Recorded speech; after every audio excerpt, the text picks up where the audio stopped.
Hey everyone, this is Scott from Forgot to Grow Up. Welcome to our latest ReWatch ReVisit review. Our video series where I rewatch a movie I haven't seen in a while, talk about my thoughts after revisiting it, and then give you guys my review as well as the audience and critics' reviews. So today I'm going to be talking about Suicide Squad from 2016, the third DCEU movie, and this one is about obviously a group of supervillains who are forced on a mission by Amanda Waller in order to save the world. And so this one was, I remember when this one was coming out, it was a lot of hype around it. It was coming out after Batman v Superman, so a lot of the buzz around this one was hype.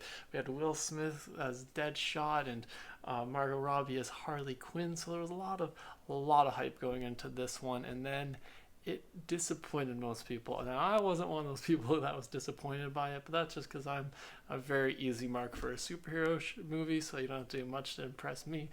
But that being said, it did have a lot of particularly critical backlash when it did come out. So I haven't revisited this one in a little while, not because I didn't enjoy it, but just because there's so much else coming out. There's been three other DC movies that have come out since then. So I had kind of got lost in the shuffle of everything for me to rewatch it. So I decided to rewatch it because we've got the new Birds of Prey movie coming out this week with Harley Quinn, and obviously Suicide Squad was the first time we saw Harley Quinn, so I kind of decided to revisit it, see how I felt, after it's been at least a year, probably 2 years since I've watched it myself, and so revisiting it was a fun experience. I still enjoy this rewatch, but I understand why critics didn't like this and why it had a little bit of negative backlash to it, and why it didn't get a direct sequel, why it's kind of getting rebooted with James Gunn, and why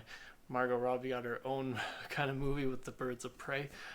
So I kind of, on a rewatch, I get it. I could see the little bits and pieces of things that some people have a problem with. The one thing for me that stuck out about this one is when they get to Amanda Waller, realizing, wait, they just went to go save Amanda Waller by walking her up a set of stairs to get taken by the helicopter, which then crashes. Okay, I understand why critics have a problem with this kind of story. Something I didn't, 100%, think through the first couple times watching it, but on a revisit, you're like, oh yeah, wait, you guys spent an hour of the movie going to rescue Waller, but she just goes up to the roof then and then gets on a helicopter, which then crashes, and then you have to go rescue her.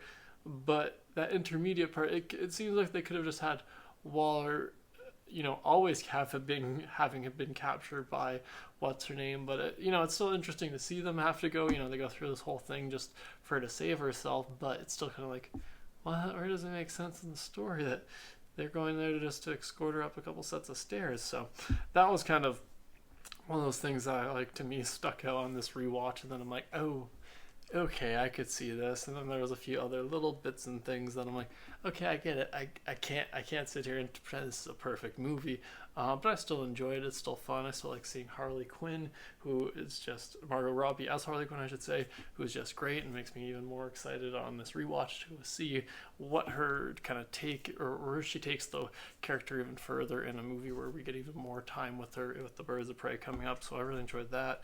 I loved Will Smith doing any kind of action role, so him being a superhero or a supervillain character in this and not liking Batman is just fine by me, and I enjoy it. It's sad that we're probably not going to get to see him again, but you never know. It's possible he'll come back at some point in another movie. The one person who I really dislike on the Suicide Squad is Rick Flag, and it's not the actor's fault per se. A lot of it's mainly some of the lines he's given, and they're very cringy, but it's also the way he delivers some of them. I'm like, you didn't have to point in that situation, but okay. So if I had to pick one character that I could have maybe done a rewrite on, it would have definitely been his character for sure. But other than that, it was okay. It was, like I said, this is a fun enough rewatch. I don't know when I'll be revisiting it again anytime soon, but I still enjoyed it. And it's not one of those ones that to me is, it's not a painful rewatch, or wasn't a painful rewatch. It was fun, it was enjoyable. It was slightly longer than I expected. I'm running a little later than I mean to be, but anyways, so yeah, that kind of leads into my review for this. Like I said, would still give it a kind of a I'd say maybe like a 60, maybe a 70. But again, I have some bias because just superhero stuff just makes me happy, so it's hard to disappoint me. But looking at the Rotten Tomatoes critic score, and they gave it a 27%, and this I was just like, oh, ouch. That's painfully low, but again, I can't argue too much with it. I was reading some of like the critics' consensus, and it's just like, okay, I can see it, the muddled plot, underdeveloped characters, and I'm like, I can't argue with any of those points. So I kind of get why they gave it a 27, but I still enjoy it more than the critics rated it. The audiences on Rotten Tomatoes gave it a little bit better, but still at the 59% mark, so around 60, so a little bit under where I am. I'd say I'm a little bit more excited or enjoyed a little bit more than the general audience rating it got. But that being said, it's not lower than a 50, so that at least is something.